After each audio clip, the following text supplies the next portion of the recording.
Introdução às 7 igrejas aqui de Apocalipse. Apocalipse capítulo 2, verso 1. Vai dizer assim a palavra do Senhor. Ao anjo da igreja em Éfeso escreve: essas coisas diz aquele que conserva na mão direita as 7 estrelas e que anda no meio dos 7 candeeiros de ouro. Conheça as suas obras, tanto o teu labor como a tua perseverança, e que não pode suportar homens maus, e que puseste à prova os que a si mesmo se declaram apóstolos e não são, e os achaste mentirosos. Só até aí, tá bom, olha para cá, por favor. Os capítulos 2 e 3 aqui do livro de Apocalipse irão falar a respeito das 7 igrejas da Ásia, e como eu falei, hoje eu vou dar uma visão panorâmica, para que a partir da semana que vem nós possamos ali, né, igreja por igreja. Há um segmento teológico encabeçado por um chinês cristão chamado Watchman Nee, cristão, claro, antes do regime socialista tomar conta da China. E esse Watchman Nee, ele tem interpretações totalmente fora do contexto histórico da Escritura. Eu cito ele porque, pelo menos no seminário, eu aprendi demais sobre ele e hoje eu vejo que eu aprendi errado. Isso é crescer no conhecimento, é você olhar para trás e falar, puxa, errei, preciso fazer o que é certo. Por exemplo, ele vai dizer que essas 7 igrejas aqui de Apocalipse são 7 períodos da igreja de Cristo. Começando com Filadélfia, como a igreja primitiva, e aí vai dando sequência. Não há nenhuma base bíblica ou teológica para se afirmar isso que ele diz. E a prova disso é que ele, por exemplo, a igreja de Sardes.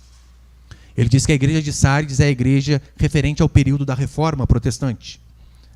Só que se nós formos chegar aqui, quando chegarmos na igreja de Sardes, veremos que a igreja de Sardes estava morta. Essa é a repreensão do Senhor sobre esta igreja, sendo que o período da Reforma Protestante foi o período que de fato a igreja reviveu. Então nós podemos já derrubar por terra essa tese de Watchman Nee. Nós veremos que o esboço aqui segue o mesmo, para todas as igrejas. Nós não acreditamos que cada igreja é um período da igreja de Cristo, mas que o que Deus repreende, elogia, todas as igrejas serve para nós hoje, para todas as igrejas, não apenas a nossa igreja local, mas para toda a igreja do Senhor. E veremos que segue-se um esboço. Por exemplo, Jesus se apresenta. Depois que ele se apresenta, ele faz elogios, faz repreensões e exortações finais, mostrando que a igreja precisa mudar. Faz promessas, então, dizendo, olha, se me obedecer, terão isso, se não me obedecer, serão punidos. Nós vemos que 2 igrejas aqui, destas 7, receberam apenas elogios. 2 igrejas foram apenas elogiadas. 4 igrejas receberam reprimendas, mas também receberam elogios. E uma igreja recebeu apenas repreensão, que é a igreja de Laodiceia. Foi duramente repreendida. E nós veremos que tem tudo a ver conosco hoje também, como igreja. Então, eu quero passar alguns princípios. O primeiro é o seguinte, põe ali, por favor. O primeiro princípio, Deus julga o seu povo e depois julga o mundo. Lembrando o contexto de Apocalipse das últimas semanas. Apocalipse é uma antítese à morte do nosso Senhor Jesus Cristo. Cristo morreu com os braços abertos, em fraqueza, sendo zombado. Lembra que as pessoas diziam para ele, salvou a tantos, não salva a ti mesmo? Desce daí, então creremos em ti. Em Apocalipse nós vemos um outro Jesus sendo apresentado, mas um Jesus em poder e glória, que ele não está mais em fraqueza, virando provérbio de zombaria, mas nós vemos o nosso Senhor como rei, no seu trono, com um cetro na mão, julgando todas as nações, inclusive as igrejas. Por isso que a repreensão, que o julgamento começa pela igreja do Senhor, e depois ele vai julgar o mundo. Antes de anunciar o juízo, para aqueles que são fora da igreja, a repreensão primeiro vem para aqueles que estão dentro. Sim, primeiro para nós. É o que 1 Pedro vai dizer. 1 Pedro, capítulo 4, 17. Porque a ocasião de começar o juízo pela casa de Deus é chegada. Ora, se primeiro vem por nós, qual será o fim daqueles que não obedecem ao evangelho de Deus? Olha o que Pedro está dizendo. O Senhor, ele começa a sua repreensão pelos da sua própria casa, pelos seus filhos. No capítulo 3, nós veremos que ele diz assim, olha, eu repreendo e disciplino quanto amo. Aqueles que eu amo, estes eu repreendo. Então, por causa disso, vocês devem se arrepender dos seus pecados, para que a repreensão não seja maior. E ele está falando dos filhos, de nós que somos cristãos. Você percebeu? E via de regra é assim que acontece. Você está lá no serviço, você é crente e seu amigo é ímpio. Você se esforça para ser honesto, correto em tudo. Não dá uma pisada fora do trilho. Daí, de repente, vocês dois fazem a mesma coisa, cometem o mesmo erro. Parece que vem um raio e cai apenas na sua cabeça e nele não acontece nada. Daí você, mas por quê? É justamente por isso. A repreensão começa pelos filhos. Assim como um pai repreende o filho que ama, o pai não repreende os filhos dos outros, por mais que às vezes dá vontade, né? Mas o pai não repreende o filho dos outros. E toda repreensão que nós, que somos pais, se você é pai, você sabe como que é. Às vezes dói no nosso coração. Pegar uma cinta, um chinelo, uma vara e castigar os nossos filhos. Mas toda repreensão nós sabemos que é para o bem deles. É uma correção de rota para que eles se vejam livres do engano, livres do caminho errado. Fazemos isso não com alegria, mas com tristeza. Da mesma forma o nosso Senhor. A repreensão sobre os seus filhos é para correção. Para que nós venhamos de fato nos aprumar novamente. Sobre os ímpios não. O que a Escritura diz é que a repreensão de Deus sobre os ímpios, ela é final. De fato, para aniquilar. Essa é a palavra usada em Apocalipse. Eu sei que hoje em dia, né, com o Deus amor que existe no meio da cristandade, falar um Deus que aniquila é quase que uma heresia. Mas é isso que a Escritura vai dizer. No livro de Abacuque, diz a Escritura que o povo ficou durante anos ouvindo homens de Deus dizendo: arrependei-vos, arrependei-vos, arrependei-vos. Jeremias, ele pregou não um ano, não 10, mas toda uma vida dizendo: arrependam-se dos seus pecados, voltem para Deus. Do contrário, a Babilônia virá e vai subjugar vocês, vai punir vocês. E aqueles homens não deram ouvidos ao homem de Deus. Então no livro de Abacuque nós vemos a colheita do povo de Deus por não ouvir repreensões segundo a palavra. Diz a Escritura que Deus levanta os babilônios. Deus os levanta. Assim como Deus, quando levanta Nabucodonosor e diz: eis aqui Nabucodonosor, meu servo. Percebe? Não é servo do capeta que estava punindo os crentes. Não, porque muitos crentes hoje, tudo que é coisa ruim que acontece é o quê? É o diabo. Não, às vezes é o próprio Deus mesmo, punindo. Então a Escritura diz em Abacuque: eis que suscita os caldeus, os babilônios, nação amarga e impetuosa, que marcha pela largura das terras. Eles não têm regras, eles fazem as suas próprias regras, eles são maus. E você lê relatos do que de fato os babilônios faziam, eram coisas absurdas, de cortar a língua das pessoas, de enfiar madeira ou outras coisas pelo orifício até sair pela boca. Um povo extremamente mau.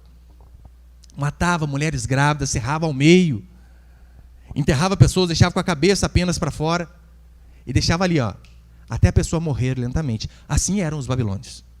E o que a Escritura diz é que Deus, para punir o seu povo, levanta esses homens perversos para castigá-los. Pastor, mas Deus pune só o seu povo? Não, claro que não. Depois ele pune também os babilônios, com certeza. Mas perceba, o castigo começa pela casa do Senhor. Em Apocalipse nós vemos constantemente essas profecias se cumprindo. Por exemplo, a igreja de Éfeso, a promessa é a seguinte: eu irei retirar o teu candeeiro. E no capítulo 1 deixa bem claro, candeeiro é a igreja. Eu vou retirar a igreja de vocês se vocês não me obedecerem. William Hendrickson, quando ele comenta a respeito deste texto, ele cita que de fato em Éfeso até hoje não há mais igreja cristã. Será que não é exatamente isso aqui que diz Apocalipse? Porque eles não foram submissos ao Senhor, não se arrependeram dos seus pecados. O que aconteceu com eles? Perderam. A igreja de Pérgamo, a promessa era que se eles não se arrependessem, o próprio Deus iria pelejar contra elas. Deus. Daí nós vemos o contexto da igreja em Pérgamo. Os romanos assolavam a eles. Os romanos incendiavam cristãos, para que eles pudessem funcionar de iluminação para as ruas de Roma. O prazer, o final de semana dos romanos, sabe qual era? Não era o futebol, como nós gostamos. Mas era, vamos para o Coliseu fazer o quê? Ver crente ser devorado. Olha que programa legal, final de tarde, hein? 4 horas da tarde, vale a pena ver de novo, crente sendo comido. Este era o programa. E sabe o que Apocalipse diz? Não eram os romanos. Era Deus pelejando contra o seu próprio povo. Por quê? Porque eles não se arrependeram. Então Deus diz: eu lutarei contra vocês. No versículo 11 aqui do capítulo 2, Deus diz assim: eu dei tempo a vocês. Eu fui paciente. Eu fui longânimo, de longo ânimo. Esperei. E vocês não me deram ouvidos. Perceba como isso aqui não se prende apenas ao tempo dos apóstolos, mas tem tudo a ver conosco. Aqui comigo, com você. Às vezes nós escutamos dezenas de convites dizendo: olha, você precisa mudar de vida, você precisa buscar o Senhor, você precisa se arrepender dos seus pecados. E não damos ouvido. E as coisas parecem que vão piorando, e a gente se pergunta: por quê? Ora, é o Senhor dando tempo para que nós venhamos a nos arrepender. Tempos de paz em nossas vidas não significa tempos em que Deus não esteja preocupado com o nosso pecado. Porque é isso que muitos pensam. Olha, eu estou vivendo uma vida errada, uma vida pecaminosa, mas está há tanto tempo e o Senhor não faz nada, ou seja, o Senhor está sendo indiferente para comigo. Não há problema. Eles se esquecem que Deus, ele é longânimo, Ele nos dá uma chance, 2 e 3. É igual o cartão de crédito. Você começa a gastar lá no dia 1º. A fatura não vem no dia 2. Aí você gasta no dia 5, no dia 10, no dia 15, no dia 29. Nossa, até agora eu estou comprando tudo, não estou pagando nada. E se esquece que mais cedo ou mais tarde, ainda que atrase, mas a fatura vem. Com Deus também é a mesma coisa. Então, se você está vivendo deliberadamente em pecado e não tem acontecido nada com você, não é porque Deus está sendo indiferente com a sua vida, mas é Deus, em sua infinita graça e misericórdia, dizendo assim: estou te dando tempo, mas você precisa mudar. Do contrário, veremos que punições severas foram aplicadas ao próprio povo de Deus. Deus, ele não vê criminosos como vítimas da sociedade. Não. Deus não vê pecadores como vítimas do pecado. Simplesmente: eu pequei porque eu sou fraco, a carne é fraca. Ainda cita a Bíblia. Não é assim como os pecadores dizem? Quem não tem pecado que atire a primeira pedra, não quer colocar Deus na parede. Deus não tolera essas coisas. E mais cedo ou mais tarde, pode ter certeza, a repreensão virá. O segundo, põe ele, por favor, Vi.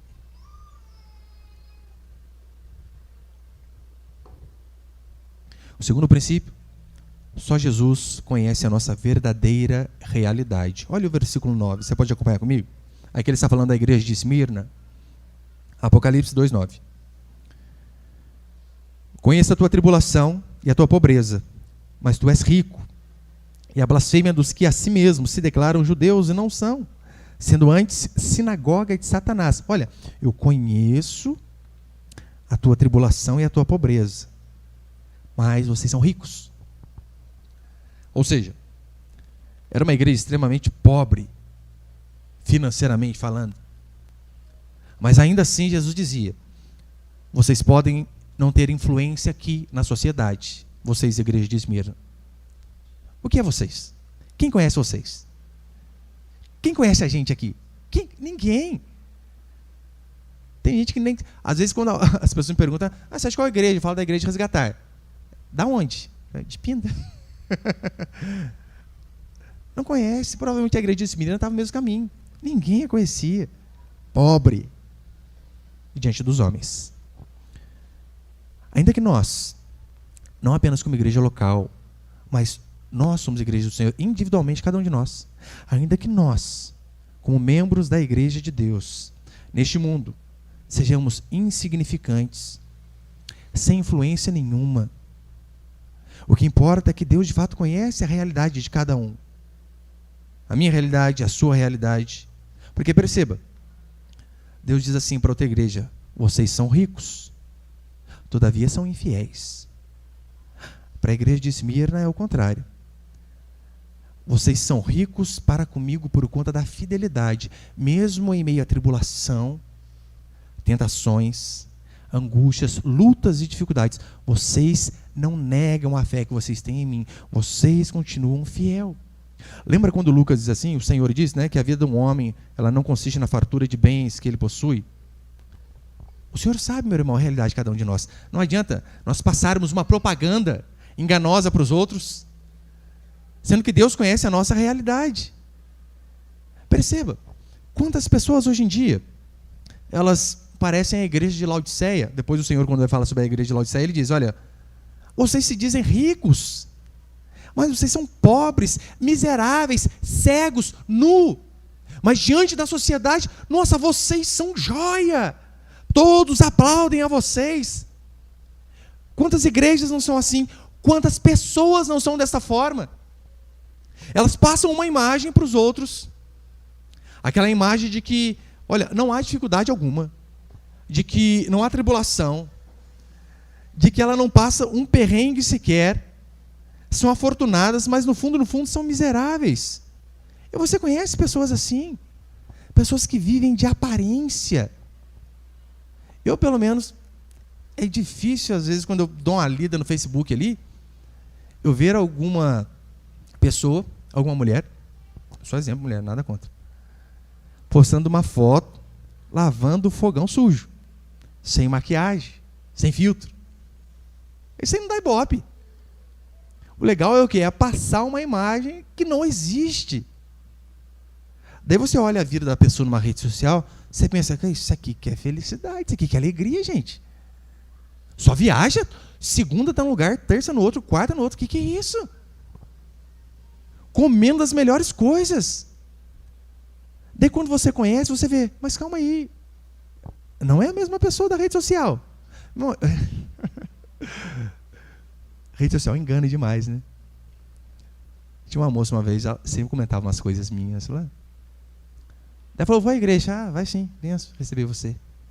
Daí chegou, pastor, tudo bem, eu sou a fulana lá. Falei, qual?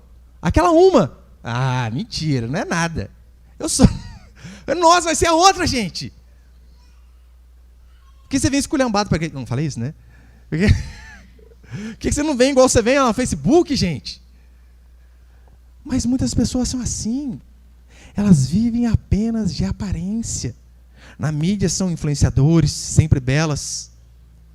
Mas tudo não passa de máscaras. A vida é uma desgraça. Tira uma selfie com o maridão aqui, coisa mais linda. Desliga o celular, panela na cabeça e resolve o problema. Discussão atrás de discussão. Eu lembro certa vez, eu li uma matéria sobre uma grande artista da TV. Já saiu com os melhores homens em termos de beleza que este mundo já produziu, que o nosso Brasil já produziu. Mas olha a frase dela. Eu só queria ser amada. Ela encontrou muitos braços, muito prazer, muito status. Amor não encontrou. Pobre, cega e nu.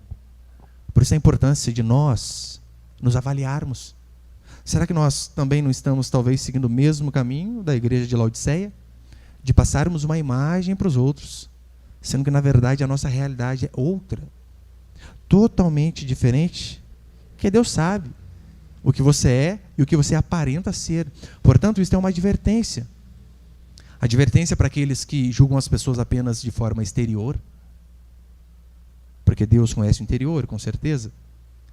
E nós sabemos que neste mundo caído, infelizmente, por conta da nossa fidelidade, da nossa honestidade, não receberemos coroas de flores, a não ser no caixão, né? Mas o que receberemos são xingos, repreensões.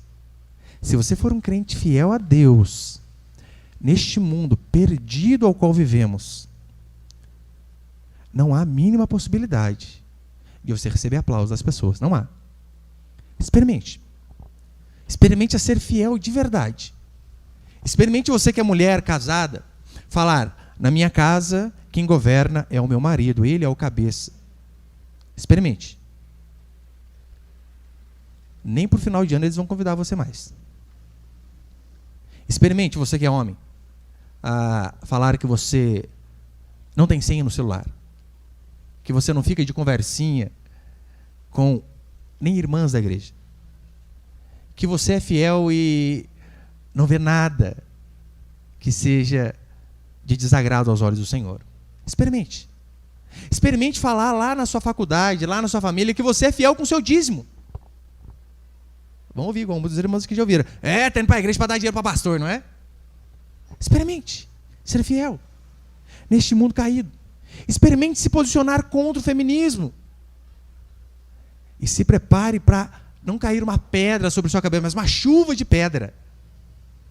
Experimente mostrar que você é um cristão genuíno diante de uma sociedade corrompida. Experimente um jovem, imagina, um jovem de 17 anos, falar assim: eu nunca beijei moça alguma. Hoje em dia tem que falar moça e moço, né? Eu nunca beijei ninguém. Eu estou me guardando para minha esposa. Manda um jovem de 17 anos falar no último ano do ensino médio, isso daí. Ele vira o extraterrestre da escola. Vai virar. Você quer o quê? Você quer ser cristão e ao mesmo tempo ser aplaudido pelo mundo? Esquece. Esquece. Então isso serve de advertência, mas também serve de ânimo. Ânimo para saber que Deus, de fato, Ele conhece a nossa vida. Que, ainda que diante dos olhos dos homens, nós não sejamos ninguém. Olha o exemplo do apóstolo Paulo. O apóstolo Paulo termina a sua vida sem nada, sem bem algum. Para ser mais exato, ele tinha um pergaminho, um livro e uma capa. Ou seja, a teologia da prosperidade não funcionou para Paulo. Olha como o nosso Senhor Jesus Cristo terminou a sua vida.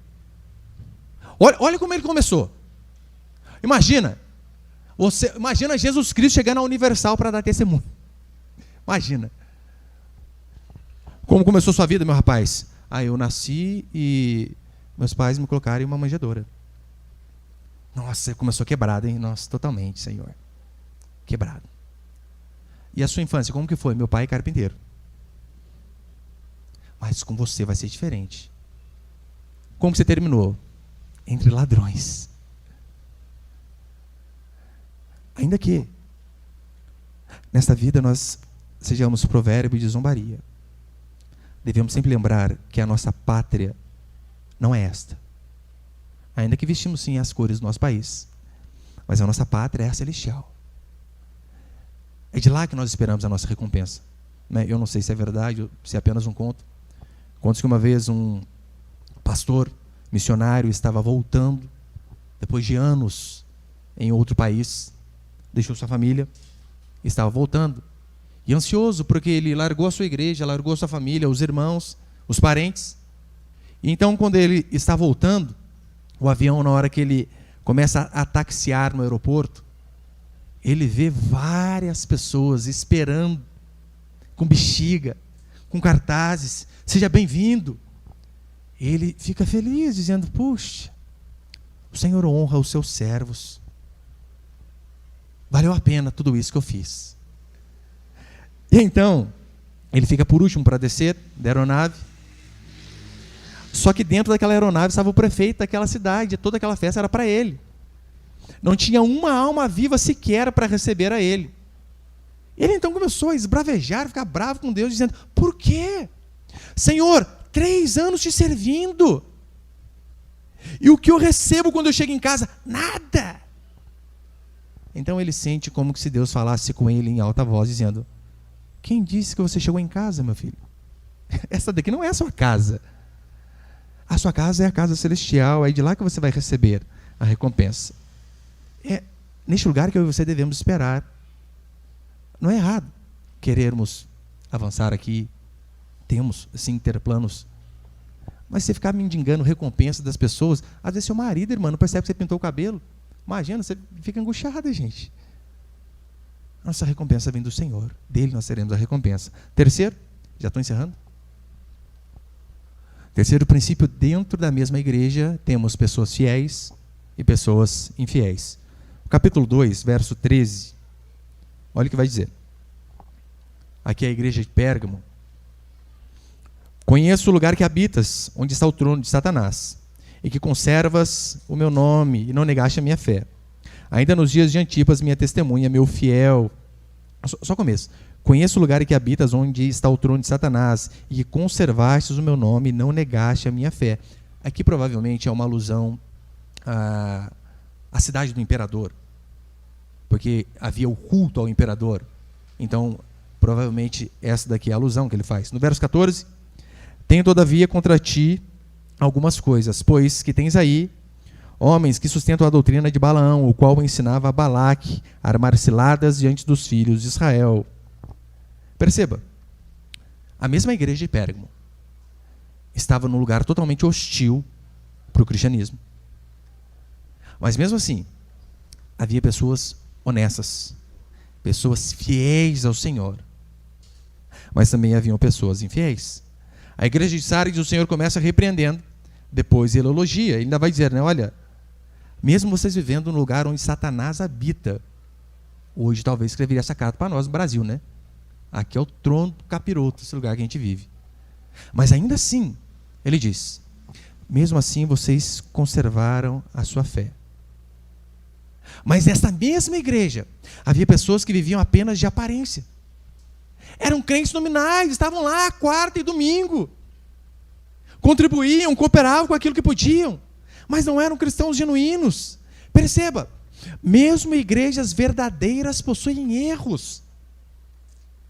Se você vem para essa igreja esperando achar uma igreja perfeita, vá embora. Não é. Ainda que fôssemos, o dia que você chegou neste lugar, ela deixou de ser perfeita, porque você chegou. Não há igrejas perfeitas.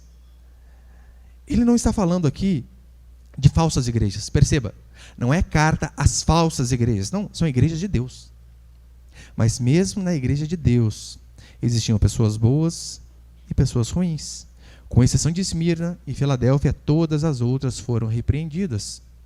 Suponhamos que nós, aqui, suposição, sejamos como a igreja de Filadélfia, que só recebeu elogio. Ora, a partir do momento que nós achamos que somos irrepreensíveis, que só somos elogiados, acabamos de cair no caminho da arrogância e do orgulho. Pecaram da mesma forma. O problema está justamente no cristão que acha que não tem defeito. Este talvez é o seu problema. Você se comparar com o vizinho. É você olhar para você e dizer assim, eu sei que eu não sou tanta flor que se cheire. Ah, mas o meu vizinho é 10 vezes pior. Eu lembro uma vez, o comecinho da conversão é uma maravilha, né? A gente solta cada pérola. E eu estava no culto e o pastor falou, olha, você que quer entregar sua vida para Jesus, se arrepender dos seus pecados, vem aqui à frente. Nós vamos orar por você. E eu com aquela convicção de pecado enorme, de chorar, de soluçar, de enxergar de fato a podridão que há em mim. E eu estou ali, ajoelhado, chorando, estava igual Ana, não saía nem palavras da boca. Mas eu lembro que a frechinha de olho que eu abri do lado, eu vi um irmão também chorando ali. E eu conhecia a peça. Olha o que eu disse. Senhor, eu sei que eu sou pecador, mas isso aí é pior, hein? Puxa vida, esse ganha de mim, hein? Você percebe que o ser humano, até nesses momentos de contrição, ele consegue ser orgulhoso e arrogante? Precisamos aprender a nos enxergar. A arrogância é algo que faz parte do outro ser humano. Alguns muito, outros menos. Mas a partir do momento que você falar para mim, pastor, eu não sou arrogante. Seu arrogante. Começa. Lutamos com isso a cada dia. Devemos lembrar sempre de Provérbios. Hoje mesmo, meu filho estava em casa. E foi meu irmão lá. E meu filho estava tocando teclado, ensaiando. E o irmão aprendendo. Meu filho já chegou. Um dia você vai chegar nesse nível aqui, deixa eu. Começou a tocar a 9ª Sinfonia de Beethoven. Olha, rapaz. Eu falei, ô, moleque, se lembra de Provérbios que diz que sejam outros lábios que te elogiem, não os teus? Cuidado, rapaz. Lembra lá do maestro, acho que João Martins, né? Engruvinhou todos os dedos dele. Vai com graça. O ser humano, ele é assim. Essa é a natureza e é contra isso que nós temos que lutar a cada dia. É por isso que Paulo, ele converte santo, achando que é bom. E ele chega no final da sua vida. Perceba a frase que ele diz no final. Não é no começo. Porque no começo é normal, nos vemos como pecadores. Paulo chega no final da sua vida, depois de 3 viagens missionárias, depois de ir a Roma, depois de levar o evangelho para todo canto, um homem santo, fiel a Deus, discípulo de Gamaliel, no final da sua vida ele diz assim: fiel é a palavra e digna de toda aceitação, de que Cristo Jesus veio ao mundo salvar os pecadores, dos quais eu sou o principal.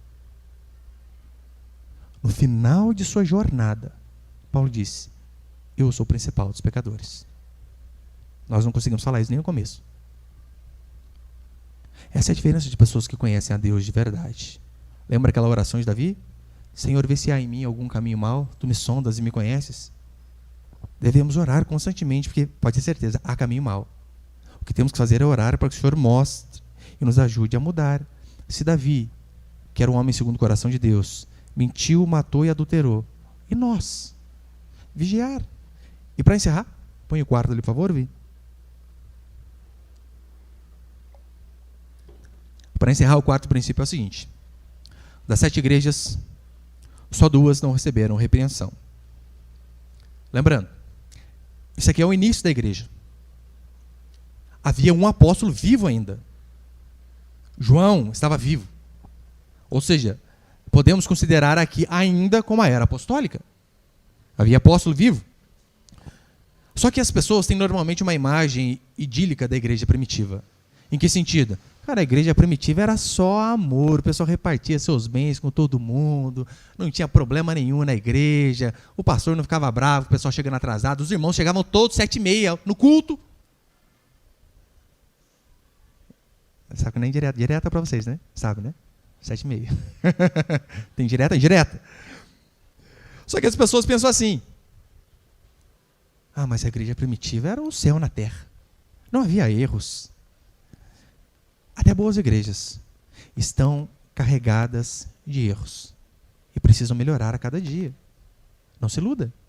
Das 7 igrejas, 5 foram repreendidas duramente. 5. Você acha que não tinha problema na igreja primitiva? Vamos um pouquinho mais para trás, então. Porque qual que é a desculpa de muitos para não frequentar a igreja? É porque a igreja hoje se perdeu. Eu queria fazer parte da igreja primitiva, porque lá não tinha esses BO que tem aqui. Quem disse? Leia a Escritura. Você vai ver que dependendo da igreja, nós aqui somos santos comparado com eles. Tinha muito problema, tinha muita dificuldade. Paulo briga com Silas. Eu começo por aí. 2 homens de Deus. Não de sair no tapa, né? Mas eles brigam. Em Atos capítulo 6, tem viúvas discutindo por conta de cesta básica. E se achando que é só no bazar daqui que dá briga, né? Eu que vou pegar roupa! Brigando por conta de cesta básica.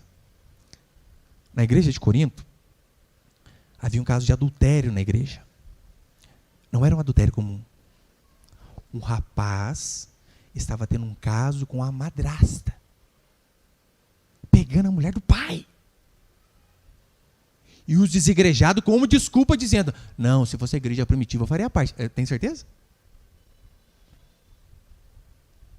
Eles também tinham falhas. Na ceia, e na ceia era comida e bebida de verdade. Paulo repreende os irmãos, sabe por quê? Eles deixavam de comer em casa para comer na igreja, para matar a fome na igreja. A ceia que era com vinho, os irmãos saíam torto da igreja, bêbado. Essa é a igreja da época apostólica. Também havia falhas, claro, havia repreensão, disciplina. Agora, usar este argumento para tolerar o erro na igreja, para não haver disciplina, dizendo: a igreja primitiva também tinha vários erros. É um absurdo. Este cara que estava adulterando com a madrasta, Paulo diz assim: eu não estou aí, né? Escreve uma carta. Mas reuni vós e o meu espírito, e entregai o autor de tal infâmia a Satanás, para que o corpo seja destruído, mas para que o espírito seja salvo no dia do Senhor. Olha a oração de Paulo. Falar para o irmão, muda de vida, muda de vida, muda de vida. Não mudou? Calma aí, vamos reunir aqui. Senhor, envia o capeta para acabar com esse cara de uma vez. Fica atrasando o culto para você ver, eu vou orar assim. Cadê? Mas olha, havia disciplina, e disciplina dura. Paulo amou os irmãos de Corinto, mas excomungou pessoas. Este é o termo. Né? Hoje em dia, nós vemos: fulano foi convidado a se retirar da igreja. Paulo diz assim: expulsai do meio de vós o autor de tal infâmia. Este é o verbo, imperativo. Expulsai. A realidade daquelas 7 igrejas está presente na nossa também, pode ter certeza. Não somos em nada superiores a eles. Temos pessoas falhas. Temos pessoas que vivem de aparência. Temos pessoas que às vezes tropeçam, mas estão dispostos a buscar o Senhor. Esta é a igreja de Deus. Como já disseram, a igreja reformada está sempre se reformando. Assim somos nós. Devemos a cada dia mais buscar a Deus para que venhamos a melhorar pela graça do Senhor. Você não tem, meu irmão e minha irmã, que ficar se comparando com o irmão A ou o irmão B. Essa talvez seja a angústia de muitas pessoas, eles sempre se comparam com os outros. Mas você deve usar você mesmo como parâmetro. Olha você 6 meses atrás como você estava e olha você hoje. E perceba se tem realmente havido algum avanço na sua vida. Alguns irmãos avançam mais que outros, claro. Mas que Deus possa de fato nos dar graça de aprendermos a cada dia mais a palavra, de sermos cheios a cada dia mais do Espírito Santo e sermos mudados a cada dia, porque todos nós temos falha. Todos nós. Se eu for aqui falar para você, meu irmão, o currículo das minhas falhas, nossa, talvez você não volte domingo. Mas a cada dia eu falo: Senhor, me livra disso, me livra da impaciência, me livra da arrogância, do orgulho, da inveja. Oh Deus, eu preciso tanto da Tua graça, da Tua misericórdia. E é assim que nós precisamos fazer. Crescer no conhecimento do Senhor a cada dia, sermos cheios do Espírito Santo a cada dia, para que sejamos transformados e também recebermos elogios do Senhor. Amém, meus irmãos?